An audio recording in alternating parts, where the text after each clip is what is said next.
Hello everyone, this is Dr. Shiva Ayyadurai. I want to do a talk about the choices we have and the future, and really to look at a future of what we want to have, more quarantines, drugs and vaccines, or do we want to have a future of real health?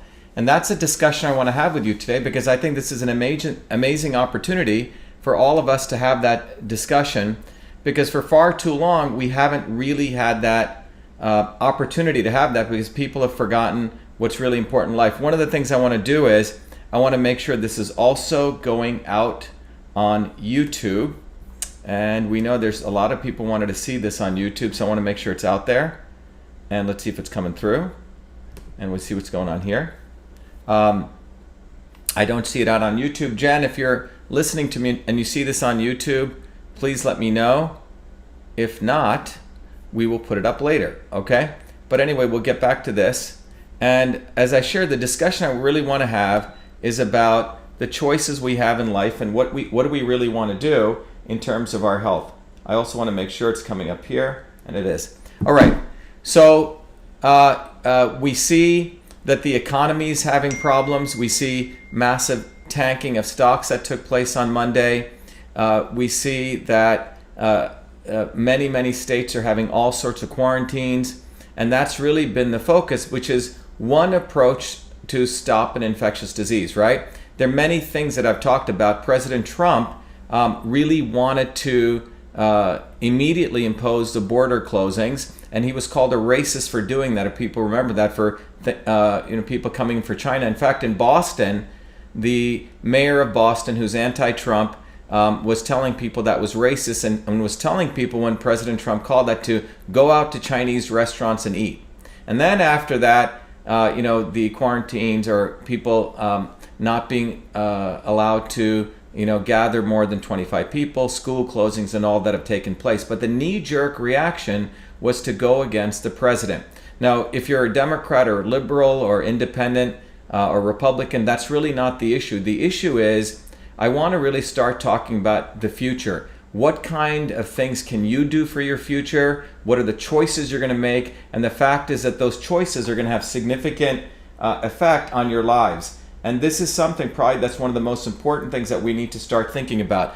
Who do you choose to lead? Who are the people that you choose to advise you? What are the choices that you make to what you put inside your body? What are the choices you make on what kinds of things you interact with or are going to withstand on what you're going to interact with outside of your body? That's what this opportunity is really about. And I think it's a big wake-up call for all of us. And I hope people understand that my life since I was a 4-year-old kid was intertwined in two different areas. One area, interesting enough, was politics, and the other area was health, since I was a 4-year-old kid. So this is deeply personal to me, and it's something that I'm extremely qualified to talk about. First of all, some of you may know I grew up in a caste system in India. India has a thing called a caste system, where people are at the bottom, called untouchables, and then people are on the top, the priesthood, who are taught to believe that they know everything. Essentially, not that different than what we have emerging in the United States, the intellectuals or the academics at Harvard and places like that who think they know better than everyone else, and working people on the bottom. We were considered untouchables in India, and that started me on a journey to understand politics as a 3 or 4-year-old kid, when I saw that when I went to a friend of mine's home, his mother told me to stand outside because I was not, I was essentially at cooties or something. I shouldn't come into their home. And I was given water in a different cup, and that started me on a journey to understand, why was there injustice, why was I treated differently, etc. The other journey was the journey with my grandmother, who was a farmer, hardworking farmer, my grandparents, and on weekends she was the village shaman. In those days, women were typically, in every village, a woman was a healer. They had learned traditions of practice of how to look at someone's body, whether their face, their eyes, a whole bunch of diagnosis methods, and figure out what was right for their body. And so that, and I saw my grandmother, she was a village healer on the weekends, 30, 40 people would line up, and I saw her empirically heal many people. But the key was, it was the right medicine for the right person at the right time. It involved many modalities, from massage to yoga. It also involved particular foods, combinations of very powerful herbs, extracts, which we would call quote unquote drugs, but they were coming from natural sources. So I saw this woman with no degrees heal people. And so I was deeply interested in politics and deeply interested in medicine. And what's fascinating for me is that right now with the coronavirus issue, we have both things coming together. This is a deeply political issue, and it's a very, very powerful issue about health. And it's an opportunity for those of you who don't want to talk politics, and some of you, may say, hey, Shiva, we love your stuff that you do on the medicine side and the health side, but you don't need to get involved in politics. Well, you're gravely wrong. We live in a world where you need to understand politics and economics, and you need to understand health. And in fact, both of those are deeply connected. And that's what we're going to talk about also today. So let's take a step back and understand, there's a trajectory of everyone's journey that brought us to this point. My journey, as I said, was politics and health. Coming to the United States as a kid when I was 7 years old. By the time I was 14, I was doing medical research as a full-time research fellow at Rutgers Medical School. And I also started doing quite a bit of work in understanding how computers could be used to understand biology, biological systems. This was when I was a 14-year-old kid. I applied computing to understand sudden infant death syndrome, why babies were dying in their sleep. At the same time, I got deeply into technology and computers, where in that medical school, I was asked to create a electronic version of the inter-office mail system, which was the inbox, outbox folders in the electronic form. I converted that entire system, and when I did that, I wrote 50,000 lines of code, called that system email, and also got the first US copyright. So I was doing medicine and technology long before I came to MIT. When I came to MIT, one of the things that I was really hoping for was to really do medicine. But I found out that the Western system of medicine does not treat the body as a whole system. So I was a systems guy. Email, by the way, was a system. A lot of very ignorant people keep questioning whether I invented email or not. I did invent email. I called it email, I wrote the code. But the problem is many of these ignorant people do not understand email was a system. It wasn't the simple exchange of text messages. It was the inbox, outbox folders, the address book, all of these things in a format that was an interconnected system. That's what email is. It's a system. So I learned systems. So when I came to MIT, I had a deep interest in medicine and found out that the entire basis of Western medicine was really about looking at your body as parts, as a collection of parts. Now that was good if we were in a military environment, which goes back to the 1800s where Western medicine originated, meaning that you went out to fight, and if you got hurt or wounded, you got brought back into a thing called a hospital. Now in the 1800s, when Florence Nightingale was around, she was more than a nurse in the Crimean War. She actually created the modern healthcare system. The goal was that the hospital, her vision was would become transformed in an area of research, but fundamentally the goal was to put that soldier back on the battlefield. So we created antibiotics, surgery, a very powerful thing, steroids. But you have to understand, Western medicine was designed in a crisis mode after you got disease, after you got screwed over, to essentially fix that part and put you back on the quote-unquote battlefield. So I hope everyone understands this. Western medicine was not designed for prevention. It was not designed on how to strengthen your subsystems. It was designed after you got sick. And this is something we need to understand. Eastern systems of medicine, whole systems of medicine were created to understand your body.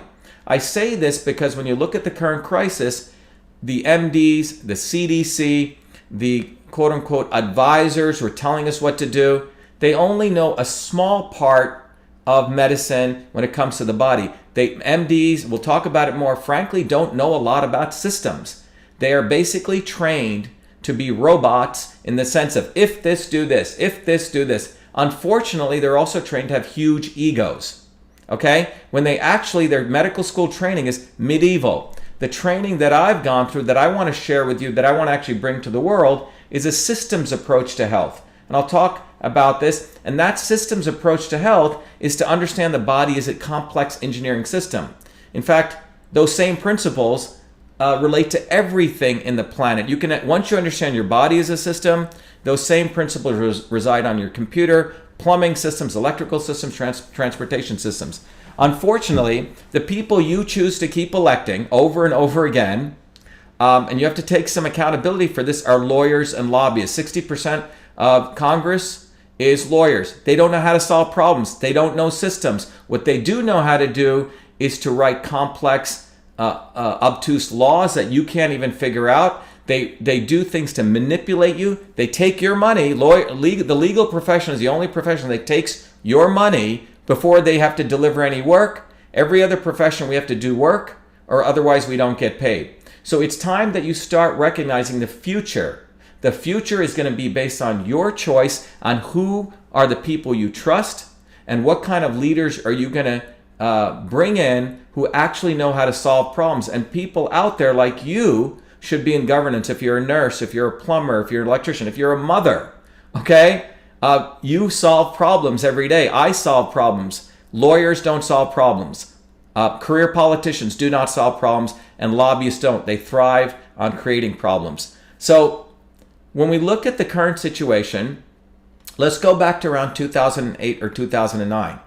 Well, in 2008, 2009, we have a very similar situation. The economy is crashing, okay? In fact, it crashed massively.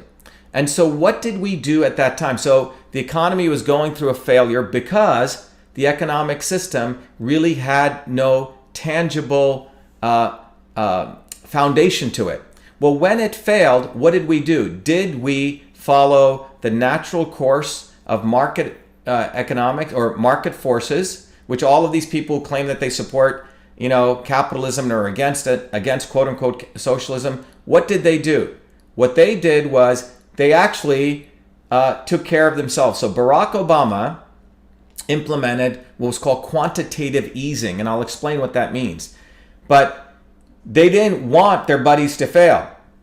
They didn't want Goldman Sachs to fail. They didn't want Morgan Stanley to fail when they should have failed. The big banks should have failed, okay? They were basically parasites, leeches. Instead of letting them fail, what they did was they created the ability for the Federal Reserve to basically print money with and decoupled it from anything real. So and this was called quantitative easing. So if you have one box here, which is a treasury, you have another box here, which is the banks, and then you have a third box here called the Federal Reserve.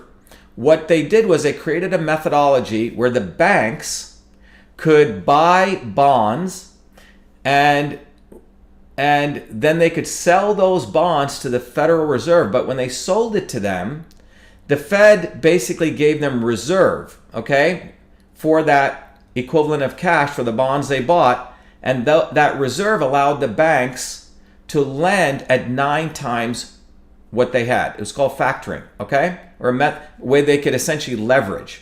So what we did was we never fundamentally made those bankers pay. Barack Obama was responsible for ensuring that the bankers could do more and more gambling. Okay, they should have failed. And this was called quantitative easing. What quantitative easing meant was that the Fed could literally, I want to put the double quotes around the word print money, quote unquote print money, because what they did was when the banker said, buy my bonds, let's say they gave them $1 billion to buy the bonds, they never really gave it to them. They put $1 billion in reserve. And it was literally digital cash. It didn't even exist. They literally made it up. And with that billion, which doesn't exist, for which the Fed bought the bonds from the banks, those banks were now allowed to lend 9 times that. Okay? It's basically, this was done, the theory of this model, what's called the Keynesian model, was you put money supply out there, and you spur growth. Okay? Sounds good, but what the bankers did was they just took that money, they didn't really put it out there, they just pummeled it into the stock market to create this thing called the inflated stock market, okay? So what Barack Obama did, quantitative easing, was essentially a way of avoiding, was never really taking care of the real issue. You know, if you have an arm that needs to be amputated, you should probably cut it off. If you have systems in your body that are failing, you know, you should get rid of them. In many traditional cultures, we did cleanses, or you detoxed your body. You got rid of the worms, you got rid of the cancers in your body. Instead of doing that, they kept them there, and in fact, they fed them with sugar, which is what the money supply was. And in many ways, year over year over year, they kept this system propped up through this process called quantitative easing, which is to keep lowering the interest rate and giving the bankers money.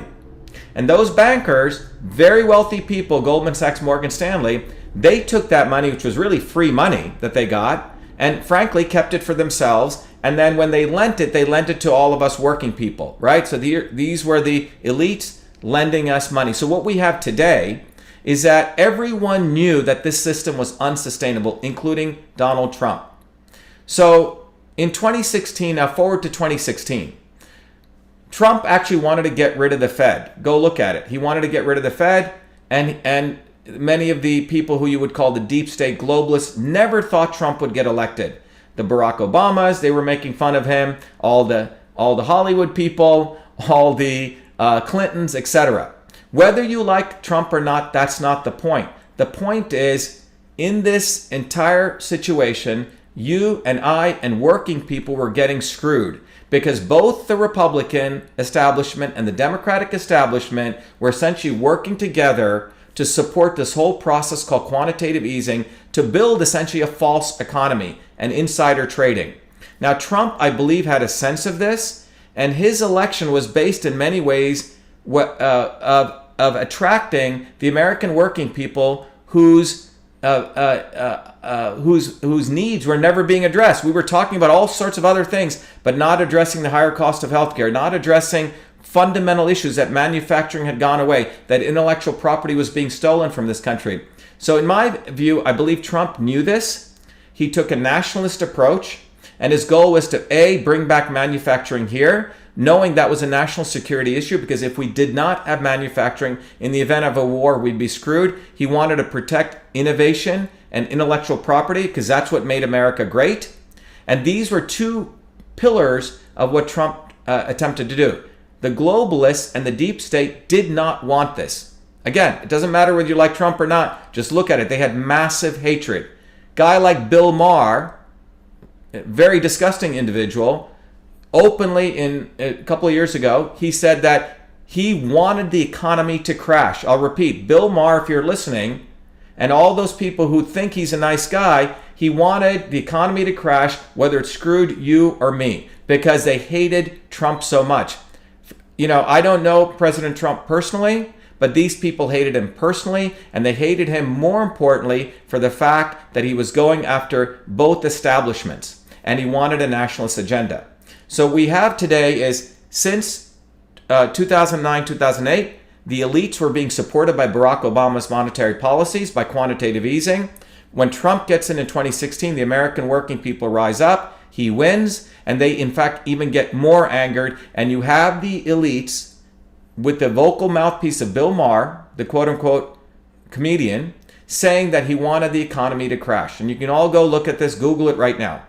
So that's on the economic front, and the economy is still on crack cocaine, which means year over year, Trump also continues quantitative easing, basically keep some semblance of the economy going while he's trying to bring manufacturing back and intellectual property. Now, why did he want to do that? Because everyone knows there was going to be a depression, some massive fall, but how low will that go? And if we at least bring manufacturing back, if we build back the infrastructure of this country, you could stop that. However, the elites in this country did not want this. They did not want this taking place. Now, consider this also other fact. When Barack Obama was in office, H1N1 took place. Let's now talk a little bit about science. About 60 million people got infected, 300,000 people died globally, about 18,000 people in the United States. That's what happened. Now, if we want to be fair and we want to apply the same yardstick, as my great-grandfather would say, so we don't have one yardstick for one situation and another yardstick for another situation. If we actually want to apply the same yardstick, we have to ask, why in God's name did we not follow what people are calling prudent, conventional procedures, do what we call quarantine? Why didn't we tell people to stop going to work? All the things, because at that point there was 18,000 people dying. Why? And you have to ask this fundamental question. Now, I can get into the science and talk about coronavirus difference, but H1N1, but it was quite a, quote unquote, a devastating event relative to what's going on today, about 50, 60 people who are dying. 18,000 people died. Well, what you come to the conclusion that you understand, because the same yardstick wasn't being applied as today is then, you find out that there's a different agenda. And that agenda is that the elites throughout the world, which includes a finite set of people, and they have no national interests, they have only interests of themselves, those people's interests was they did not want a Trump. They liked Obama because he was their boy, but Trump wasn't their boy. And that concerns them.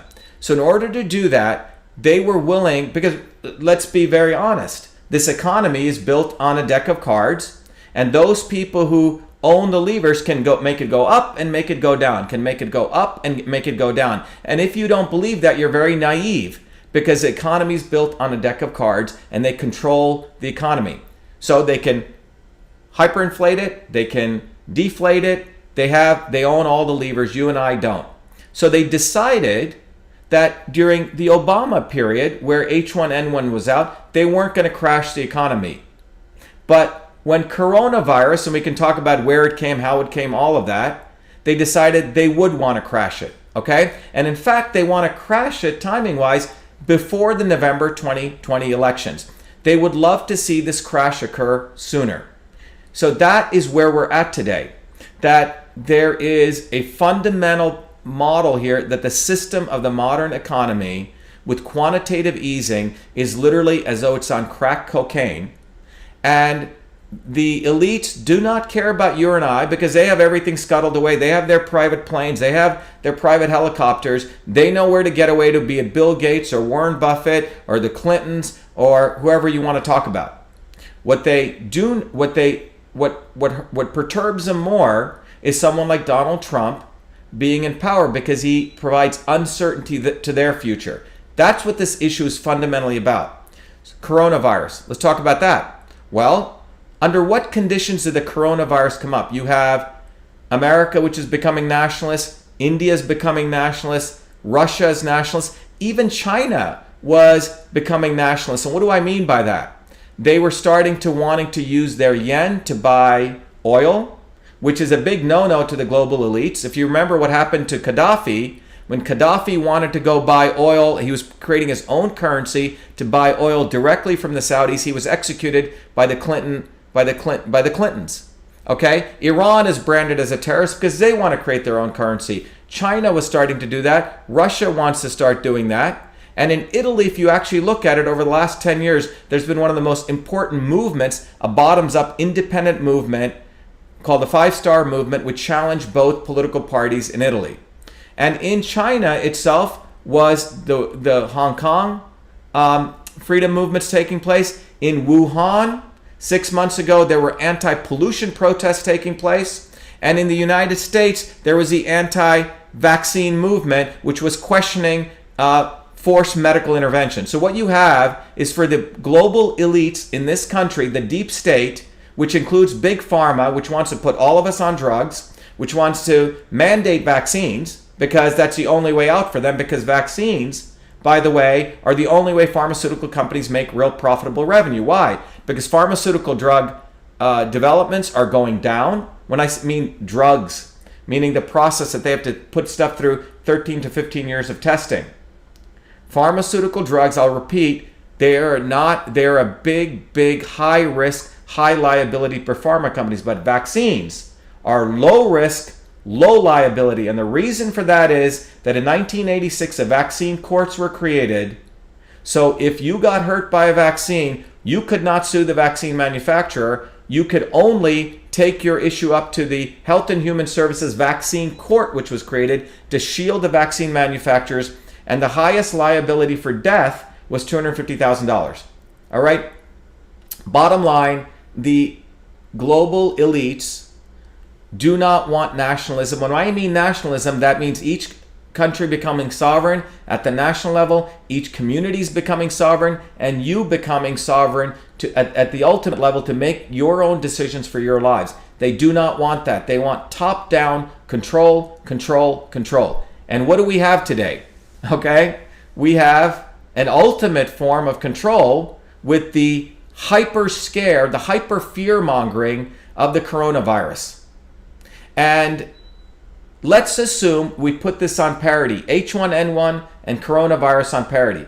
If you put them on parity, we should have had quarantining, we should have been shut downing stuff during Barack Obama's era, which was at this point 300 times more worse, but we didn't do that because the elites wanted to protect Obama. They do not want to protect Trump or the people that supported him. So today what we have is this fake illusion that these people want to help us. And how do they say they want to help us? We're going to quarantine you. I'm going to, for the sake of, from a public health standpoint, it's common sense. If you have people who are very sick, elderly people, you definitely want to make sure infection doesn't spread to them. So in that regard, yes, quarantining is important, and we want to make sure we protect people. Great. And in fact, Trump wanted to do that. On the other hand, they did not do this with H1N1 at all. Okay? So you have to put this in perspective. Let's apply the same yardstick. Now, let's go to the next piece. They want to develop a vaccine as a cure. And this understanding is based on a very poor understanding of modern science, modern biology, and the modern immune system. And the entire goal is to see that the cure-all out of this is we all get vaccinated. In fact, I believe Denmark just passed a law that they can force vaccinate you. Okay? So think about this. Hong Kong, there were protests, as I mentioned. In Wuhan, in China itself, 6 months before, the Chinese people were protesting against massive pollution in incinerator plants. That disappeared now. We've disappeared Hong Kong, and the goal is to disappear the medical freedom movement in this country. President Trump may not know about all this. He's doing the best he can because on the one hand, he's got to fight the globalists. He's got to protect the economy, and he's doing what he can. But what I'm here to help and share with you is there are other things that we can also do for the future. And you're looking at someone who's always created the future. Let me share with you a little bit about that so it puts this in perspective. Some of you may know, by the way, if you guys want to go to my website, because in the interest of time, if you go to vashiva.com, you'll have an opportunity to actually see VA Shiva, those on Instagram. If you can go to vashiva.com, you can actually see the fact that I've had a life history of creating the future. It's not just theory. It's not like a soundbite like these other idiotic politicians have. I created the first email system. I went on to then, I'm running for currently Senate. But one of the cool companies that came out of my work at MIT was this cool technology called Cytosolve. Cytosolve literally helps us use the computer like I did for email to understand the entire human cell on the computer, or for that matter, disease. We actually can model disease on the computer. We understand all the we're able to integrate the known science to understand molecular mechanisms. And this is something we can actually use to help build new medicines for protecting immune health. In addition to that, one of my life interests has always been systems. As I mentioned, very quickly, we can do a whole talk on systems health at some point. But if you take a class in systems theory at MIT, what you'll learn is every system in the universe has a goal, it has a sensor, it has disturbances, it has an input and an output, and we have transport, conversion, and storage. Very simply put, these 9 boxes here, 1, 2, 3, 4, 5, 6, 7, 8, 9, actually about 9 or 10, are the elements of every control system in the universe. What I mean by that is, if you look at your thermostat, it has a goal, and we actually can look at the actual output. Let's say you want 78 degrees. The temperature is actually 70. You can take the output, and then you can figure out how you manipulate the input so you get the output. And basically, this is a control system. So in your house, your thermometer is constantly watching the actual temperature it manipulates to get to your goal. The reason I'm sharing this with you, and I think we're going to make our systems training course available to all, because this is a time everyone really needs to understand a systems approach.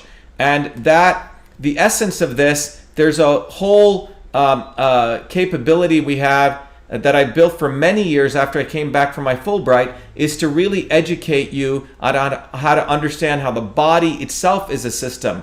Health itself is a system. So if you look at this, the goal of an economy is vibrancy and homeostasis. The goal of your body is to have resilience and homeostasis. A goal, and you can set these goals, but there are principles which govern systems. And once you learn those principles, you can apply that to anything. Economic systems, the immune system, etc. So what I want to get back to here to really understanding is that what we have right now, we have people in power, Congress people who don't know math, they don't know physics, they're not plumbers, they're not electricians, they don't know how to fix anything. And you and others keep electing them when these guys in a crisis cannot even properly define, they don't even know what the immune system is, okay? They don't even know what to focus on, except one very stupid thing. And that thing is quarantine, fear-mongering, quarantine, fear-mongering. Am I saying we shouldn't quarantine? No. Am I saying that we should make sure we don't follow prudent things to make sure we don't cough on other people? No. Okay? However, that is not the way we get to health. The future of your health is not going to be from quarantines, not going to be from vaccines, not going to be from drugs. Let me repeat that. You have a choice. Do you want a future every year the economy is going to go up and down? Because I'll tell you this, we're going to get more and more viruses. 10 years ago, 1 billion people traveled. Now 4 billion people traveled. 1 billion, 4 billion. 400% more people travel today. So there's going to obviously be more and more, quote unquote, infections, more and more viruses. But if you go back to history, and if you really study what actually cured viruses and infections, it was not, drugs and medical interventions. That's the biggest lie that you've been told. What actually cured and really brought down 98% of the infectious diseases in the world during the 1900s, particularly in this country, the 1950s, was infrastructure. Infrastructure, infrastructure, infrastructure. Let me repeat this. The future at that point for eliminating infectious diseases and the spread of it was infrastructure. And the politicians, the CDC, the NIH, and all these so-called people who claim that they're MDs and care about you and I don't give a damn about you because they don't want to talk about the infrastructure that has not been implemented. What they have done is to force people to say drugs, drugs, drugs, vaccines, vaccines, vaccines. And now they've layered in quarantine, okay? That's what they want to go.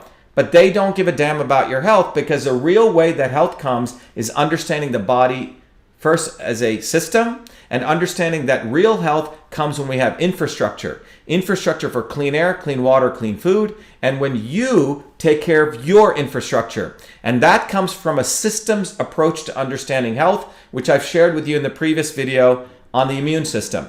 But one of the things I want to share with you is if you go to our website, everyone knows I'm running for US Senate.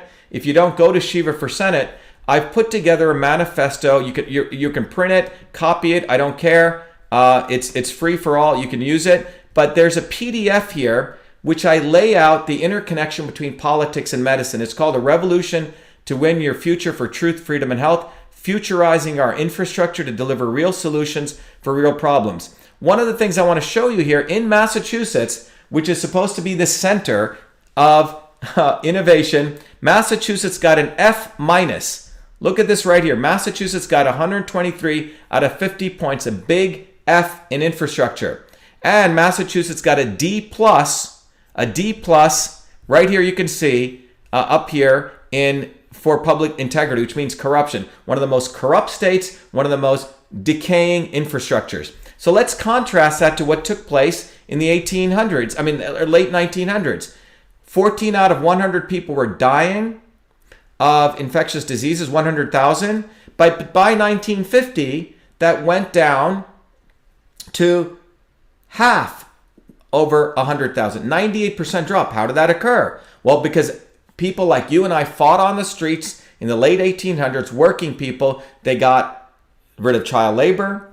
They started supporting vitamin A, nutrition. We started making sure that we had infrastructure, clean water, sanitation, etc. That's why I keep saying the sanitation worker and the plumber did more for infectious diseases than did the medical doctor or the pharmacist. Today, what we have is a country where we have massive obesity. Massive obesity. We have explosive growth in diabetes. We have water systems. Flint, Michigan, okay? I get a bill here in Belmont which says that I should watch out for lead, and I supposedly live in a wealthy neighborhood. So what we have is the politicians have destroyed our air, water, and food because of their collusion with the companies like Monsanto, with their collusion with Big Pharma, with their collusion with regulatory agencies who want to regulate certain products so we can crank the price out of them. Vaccines and drugs, vaccines and drugs, vaccines and drugs. And you keep electing these people who do not give a damn about you because you've been trained to think there's always some quick fix. There is no quick fix. The real fix comes when you take responsibility for your health.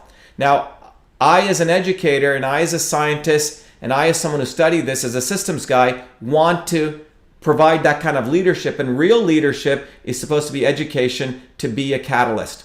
And the opportunity here is we need to focus on immune health.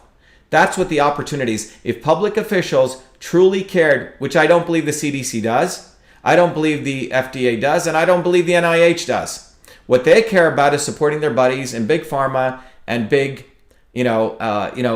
vaccines now and big ag, okay? But if we truly want to support immune health is going to come when you start recognizing that you need to take a systems approach to understand your body. You need to make sure you're eating the right kinds of foods, and you need to recognize that your body will heal and it'll get stronger and stronger and stronger because the body is actually created to be a system whose goal is homeostasis. Now, today, the reason these public officials are running around is because they know in the United States we've created a culture of people who have ill health.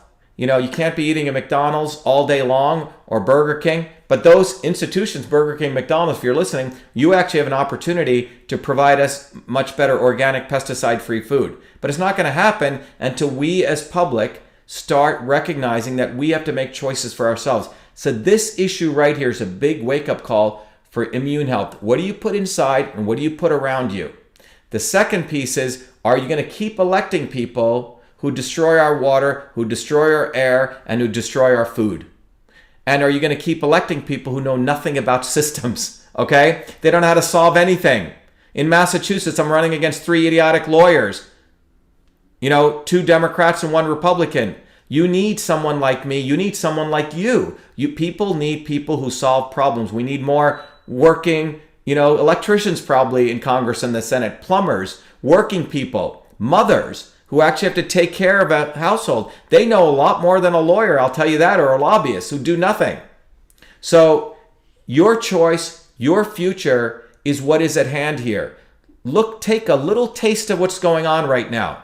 It's a little taste of more and more of what could be. Quarantines, people not being allowed to work, not us being allowed to gather. That's very destructive to the human psyche. Vaccine mandates. Well, I don't want my freedom taken away. I don't want people to tell me what I'm going to be injected with. I don't care what the fear is. The issue is, as I've shared before, the immune system that you and I have, it's not the virus. It's not the virus that hurts it. It's not the virus that hurts our bodies. It is a weakened and dysfunctional immune system over a lifetime of poor choices. Over a lifetime of dirty air, dirty water, dirty food, that gets weakened. Now, some people have genetic issues, but by and large, it's epigenetic, which means people's genes can be turned on and off. And this is from outer influences, which we can control, which is what we're supposed to put leadership in there to watch out, but they don't. They've sold you out. They've sold me out. And that's what we're witnessing. We're witnessing right before our eyes the failure of the entire leadership base from academia, university professors, university administrators who collaborated with Jeffrey Epstein. We are seeing the complete failure of high-tech so-called people who control what we're communicating today, from Google's to the Facebook to the telco companies. They want to suppress freedom. We have suppression of truth from academia, and we surely have suppression of health, because no one wants to teach people how the body is a system. So given what's going on, I'm going to start doing that. I have a whole thing that I've been doing for the last 12 years that we've been educating, and it's time that I make it, in fact, more accessible to everyone, because I think the time's come that everyone starts becoming their own healer, their own doctor, starts taking care of their own bodies, and it at least gets enough knowledge so they can work with their quote-unquote healthcare provider. Because a medical school education, most MDs, a lot of them are very nice people, but that medical school education does not teach them anything about how to treat the body as a system. They don't learn engineering principles. MDs learn, if you see this, do this. However, in closing, what I want to say is, over the last week or so, I must have gotten hundreds and hundreds of calls from many people. I've made my cell phone accessible to all. A lot of surgeons, anesthesiologists have called me. You know, surgeons actually have to solve a problem. They have to use their brains to solve something. Anesthesiologists are the most important people in the surgery room.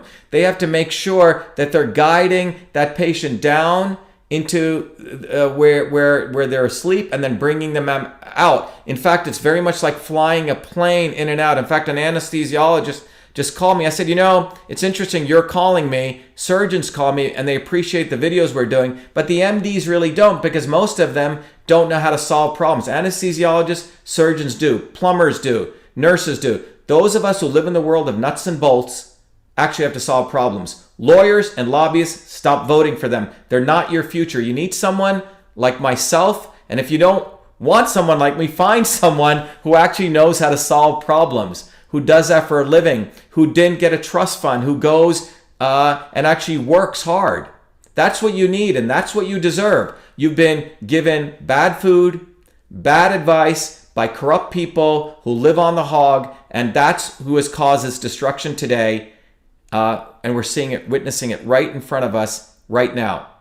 You know, they're using the coronavirus for fear mongering. They're using it for supposedly caring about public health. But if they gave a damn about public health, they would be supplementing our seniors and the immunocompromised with things like vitamin C and glutathione right now. You don't see any of the CDC and NIH talking about that. I mentioned this before.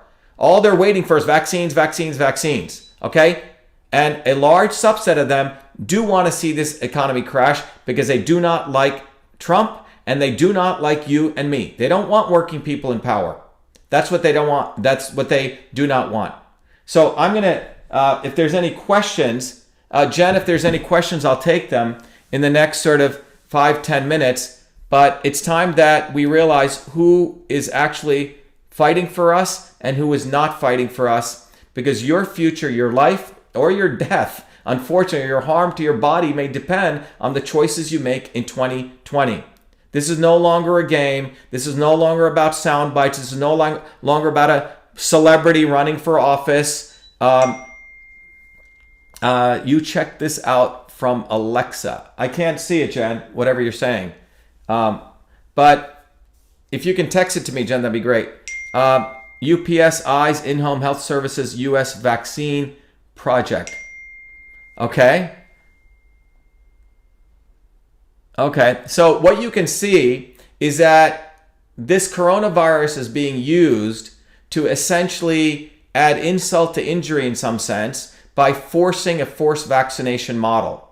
That's what this is all headed towards. When there was a big movement building in this country for freedom, saying, mothers were saying, I don't want my kid being hit with 30 vaccines. And that movement was growing, just like the movement for freedom in Hong Kong was growing. And what we're seeing is, it says UPS has been planning to get involved with vaccines before the break, before the outbreak.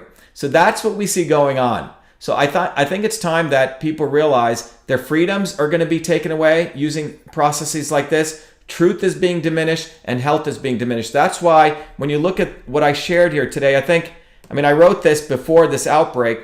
Is truth, freedom, and health is what this is going to be all about. And I ask you, if you want to, if you care, it's free. Go read this manifesto to really understand the core principles here. The core principles here is that we need truth, freedom, and health against the forces of power, profit, and control. And what you'll see here is I've actually proposed a platform. We shouldn't elect people who want to serve there more than one term. Second is we need to address a physical decay of infrastructure. In order for truth, we need to start having citizen science. At least 2/3 of the academics in this country, in the big institutions, are criminal, probably should be jailed. The fourth thing is we need to focus on freedom. And we need to address the big tech censorship issue. I have a solution for that. The last thing is we need to really lower the cost of healthcare.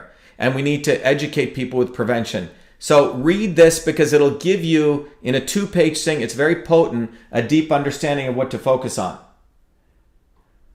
Autism is an autoimmune disease. Fruits consume organic fruits. Yeah, look, if you eat a strawberry, it's one of the most, and it's not organic, you might as well just drink a bunch of pesticides while you're at it, okay? So the key note I want to, as this is entitled, is the future, your future, it's your choice. It's your future, your choice. More quarantines, more vaccines, more drugs, or real health. And real health is going to come when you get knowledge about how your body is a system. There's a tool which, by the way, I keep telling you I'm running for Senate, and I decided to run for Senate because I really wanted to serve and to give something back. If you go back here, let me go back to this. Our U.S. Senate campaign, if you go to it, one of the things that we're doing is that I hate taking something for nothing. If you support our campaign, one of the cool things that we're doing is we actually make accessible to everyone listening out there a book that I wrote called System and Revolution. And you get access to, and it's an ebook version, you get access to a software called Your Body, Your System, where it actually teaches you, you take a set of questions, it actually teaches you what kind of system you are. And you can apply these principles to anything. How foods and things can throw your system off balance. And then finally, how you can use foods and other things, exercises, to bring your body back into balance. This is not to say that you shouldn't go see your healthcare provider. What I wanted to do here was to teach you systems thinking. And I feel like with everything going on, all the work I've been doing is probably the gods are saying, it's time to really share this with more and more people, which I plan to do. So keep an eye out for it. But our campaign for U.S. Senate is not about a Senate campaign. It's about truth, freedom, and health. It's time we started educating people how the body is a whole system. That's what you need to understand, and that how you can take control of your lives. You also need to understand that the people that you're electing, it's not just about health. You can't just be narcissists. I see a lot of these yoga people doing yoga postures, taking care of their health, eating right. Well, you can't live in your little bubble. That's quarantining yourself. You need to understand you have other fellow people. They're people who you live with. We need to interact with them. And part of what we need to understand is that the world that we have around us it's our world, and we cannot outsource this to others because we end up with dirty air, dirty water, and dirty food, which affects the microbiome in our gut, which affects our immune system. These things are systemically connected. From Linda, I've heard you, but this is the first time I actually heard you. I know you're speaking the truth from a 37, let me see what this says. From 30 nursing as a board certified nurse educator, brain injury specialist certified, involving human. Good luck on your pursuit for public office. Let us know how you support. Yeah. So Linda, my entire life has been about health, all about health. One of the, in 2009, I went back to India to really understand the interconnection between Eastern and Western medicine. There's a paper I wrote called The Foundation of Traditional Indian Medicine, the Rosetta Stone for Siddha and Ayurveda. That's basically, and this paper is free. I spent a lot of time writing it. It's free for anyone who wants it. You can get it. It's online. If you go to, I think, Your Body, Your System, or Systems Health. And I dedicated this to my grandmother. You can read it here. To my grandmother, a farmer and healer, who inspired in me love of medicine and a compelling desire to create a just world. And if you read this paper here, at the end of it, this is what I showed, that the traditional systems of medicine were directly related to engineering theory. You see, these people weren't just yogis running around in saffron robes. They actually understood the body as a system. And then when I came back, I actually created a whole course called Systems Health. And we've been teaching this to a lot of people, and I want to make it accessible to everyone. because I want to train all of you guys to start seeing how the body is a system. That's what we need in this country. Oops, let me show this to you. So you can see here is this course that I created. And in fact, this was 10 years before the coronavirus, that educated leaders to ignite a systems revolution for truth, freedom, and health. And it's an online program. Since everyone's at home, you can learn it. I'll ask Jen to figure out a way to offer it to people so you guys can get access to it. We are running for U.S. Senate, and you can also learn this and teach other people. There's a portal that you can use, but the fundamental goal here is not some selfish interest just for your personal health, but it's really for you guys to start understanding that the body is a system. Everything around is a system. All right, I think I'm done.